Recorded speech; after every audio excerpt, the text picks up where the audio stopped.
The original is 5 stars, yet the movie is -5. A waste of money and talented actors. I saw this comment while looking up Japanese reviews for the movie of Henna Ie, or Strange Houses, or A Strange House, depending on where you look, and I could probably end this review right there. But that's not very fun and doesn't explain why there's such a massive discrepancy between the two. So, this week, let's dive into the sadly abominable film version of A Strange House, and find out where and why it went so wrong. Now, I've had the book Henna Ie, as it's called in Japanese, for a few years now. I'd like to say I'm just so busy with things that it takes me a while to get around to stuff, but honestly, I'm also a little slow as well. Either way, this particular work is so popular that it has even been translated into English. So, if you haven't read it yet, I highly recommend you go out and grab yourself a copy. It's really, really good. I absolutely zoomed through it once I started and couldn't stop thinking about it for the next week or so. And seeing that it had a movie, of course I had to watch that too. So this story is the work of Uketsu, an anonymous YouTuber and author who dresses all in black and wears a plain yet creepy white mask. Henna Ie first began life as a story on the internet in 2020, but it then expanded into a proper full-length novel that was published in Japan in 2021, then translated into English as Strange Houses in 2025. While it definitely has horror elements, I'd call it more of a mystery than anything else.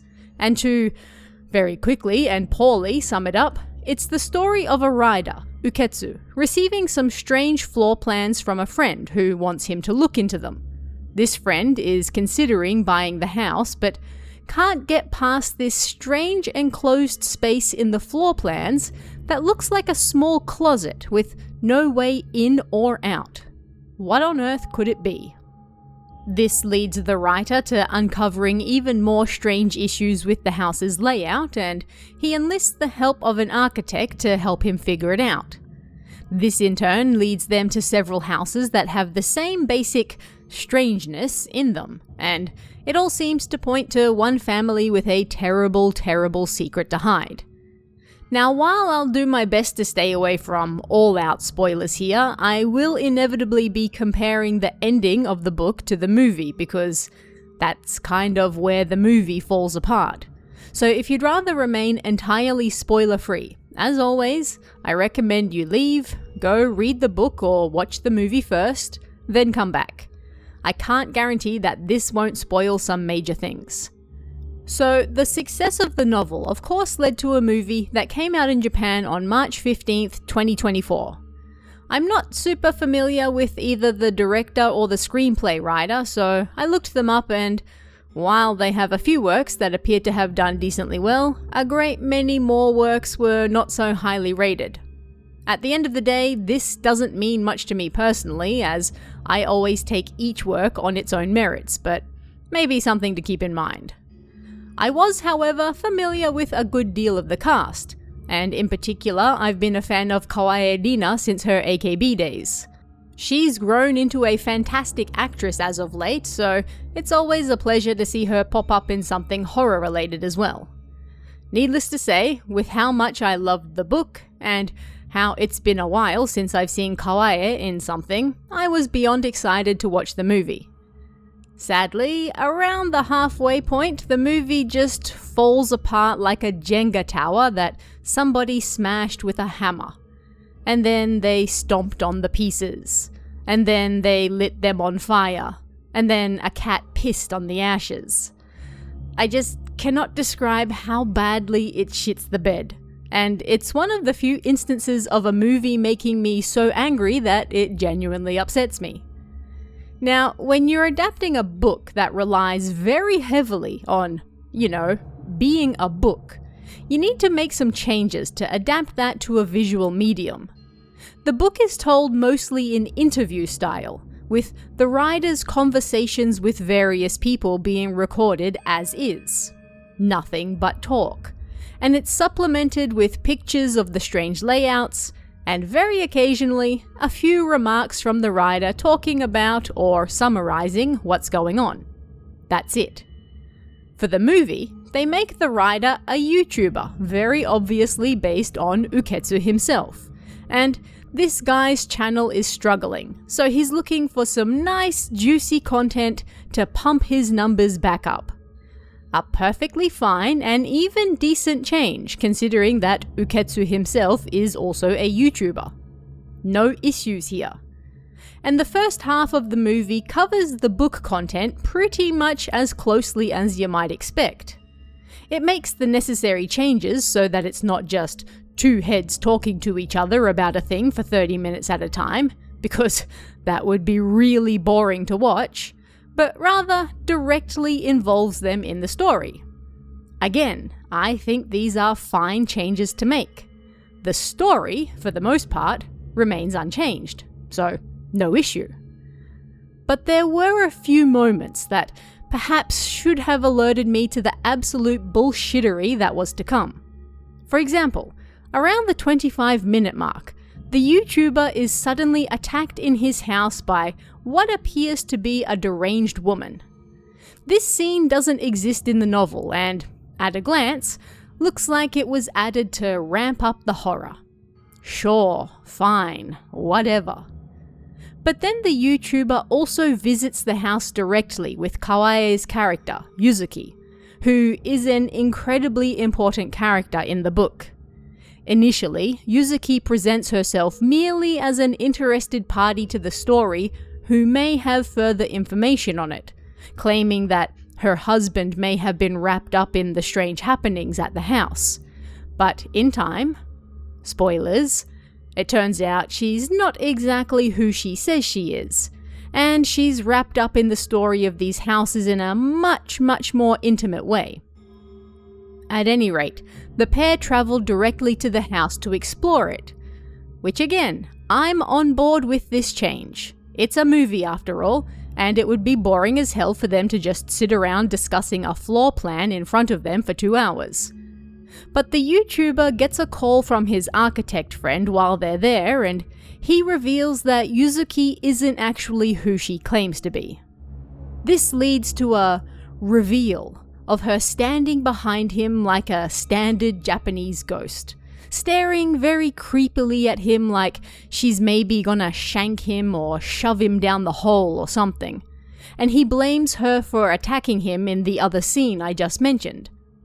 She continues to stand there in silence, just looking all creepy and not saying anything, leaning over on her side, you know, as normal people do, until he gets up and runs away in a panic. Now, there are several issues with this scene that are immediately evident if you've read the book, but also, it doesn't even make sense within the context of the movie itself. She immediately rocks up at his house again in the next scene, admits she was pretending to be someone else, and they both kinda just act like that weird scene at the house never happened. Because in the books, it didn't, and the movie doesn't seem to know how to handle it, because, well, it was really stupid and makes no sense. Why was she standing there bent over with her eyes open wide and hair over her face like a ghost? Don't know. Never explained. Why didn't she say anything when he asked if she attacked him? Dunno. Doesn't matter, because that never happened in the book either. Why didn't she, I don't know, say or do anything when this YouTuber very suddenly turned to her, started accusing her of something she would have no knowledge of, and then ran from the room in fear without any explanation? Don't know. Stop asking questions. We just need a horror scene in this horror movie, okay? So we're pulling stuff out of our butts and hoping for the best. If you read the book first, this scene is just so atrociously bad, but even if you're experiencing the story for the first time through the movie, it just makes no sense. It's so stupid. I don't like to call stuff stupid, but it's stupid. That being said, I'm still willing to overlook this sort of thing as long as they nail the rest of the story. Sadly, they don't. They take it out the back, shoot it, and then pee on it again. So the novel features 3 strange houses that all have this unique design quirk of an enclosed space that seemingly shouldn't exist. It's this enclosed space that's integral to the story, and the reasons for its existence that make up the bulk of the mystery. Again, I need to talk about spoilers here, so beware. To briefly summarize an incredibly complex story, the Katabuchi family, who own all these houses, are cursed. Or so they believe. But the only way to deal with this curse, or so they believe, is to take part in the Hidarite Kuyo, the left-hand memorial service. If a Katabuchi child is born without a left hand, they are raised in this enclosed space with no sunlight. Once they turn 10, they must kill a relative from their rival branch family each year until they turn 13, cutting off their left hand. This hand is then dedicated to Ushio, the former wife of their ancestor Soichiro, and the reason this curse exists. The first 2 houses our protagonists look into belonged to Yuzuki's older sister, who it turns out is currently raising a Katabuchi child without a left hand, meaning this kid is apparently taking part in the ritual. The final house is the main Katabuchi family home in the countryside, and it's through uncovering the secrets of this house that the entire story finally comes together. The book does this through letters from Yuzuki's sister's husband explaining everything, and Yuzuki's own mother supplementing the trio with further information as necessary. Again, they never actually visit any houses. There are no real stakes in the story. It's just a writer and a friend uncovering what appears to be a terrible family history unfolding around them. And that's fine. For a book, it works great. And the story of the Katabuchi family and their curse is interesting enough that we don't need to fear for the writer's life or anything like that. But the movie can't do that. The movie needs stakes. And the movie just goes off the rails with some of the biggest bullshittery I've ever seen. From the moment the trio decide to directly visit the Katabuchi house, the movie veers off into its own story, and it's not a good one. It's so bad that it doesn't even agree with itself at times. It's like they decided to throw various pieces of crap at a wall, see what stuck, admired it for a bit, set it on fire, came back 3 days later and then went, yep, that's the story. That dried piece of burnt crap right there. If I sound salty, I am. The book had me thinking about it 24/7. It was that good. I was obsessed. I'm still thinking about it, and I'm likely going to make some separate videos on it soon. The movie, meanwhile, took a flaming dump on it, turned it into something else entirely, devoid of brain cells, and expected me to eat it up with a smile on my face. To make a painful experience blessedly short, the Katabuchi family in the movie ended up kidnapping Yuzuki's sister and her budding family, including Toya, the kid now taking part in the Hidarite Kuyo ritual, and trap them in the main house. They're doing this by drugging them to keep them in line, because that's how drugs work, I guess. Also something that doesn't exist in the book, but you might as well throw that thing on the bonfire for all it matters now. The trio get knocked out, and the villagers, who are apparently all Katabuchis, because that's how we roll out here, try to get Toya to cut off the YouTuber's left hand. Remember how it had to be a member of the rival branch family? No. Why do you remember that? Shut up. Stop thinking. Turn those brain cells off right now. just enjoy these villagers doing their best Resident Evil 4 impression while making this boy in a mask. No, I don't know why there's a mask. I said stop asking questions. Cut this random YouTuber's hand off. Ultimately, they're saved by, Gramps, I guess, who kills his own family member who's threatening the YouTuber because reasons, and cuts his hand off instead. What do you mean it has to be the kid who cuts it off for the ritual to work? I said stop thinking, goddammit. You're using way too many brain cells for this. And so, our trio escapes, all left hands intact, and Yuzuki's sister, her son, and Toya are saved and brought back with them. Because apparently he's just allowed to leave after all that. Stop asking questions. But you didn't think that was the end, did you? Oh no. Turns out the ritual still isn't over. After all, it has to continue until the boy is 13. And a year later, dun dun dun, Mum and the sister are talking about who he should kill this year. And Mum pointedly looks at one of the homeless folks nearby. Still not a Katabuchi family member. Still absolutely zero explanation why either the mum or Yuzuki's sister would want to continue going through with this ritual neither of them have ever professed any real belief in, especially now that they're away from the main family.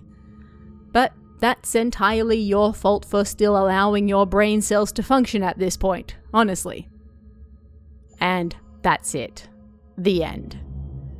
Looking at Japanese reviews of the film, it appears that a good majority of the audience had the same issues I had with the film. The absolutely unnecessary jump scares / horror scenes they added that made no sense even within the context of the film itself, being a big issue for many. They literally exist to provide a quick fright and nothing else. But those frights are worthless if the scenes themselves don't make any sense. And each time the same thing happens, you lose more and more respect for the film. And then, the atrocious ending, which I saw several reviewers note as a parody of the Village of Eight Graves. Another claimed they simply laughed out loud once the movie was over. Not because they enjoyed it, but because it was, well, so stupid. And that about sums up my experience too. But there's also near universal praise for the cast, and at least most of the first half of the film. You know, the parts that stick pretty closely to the book.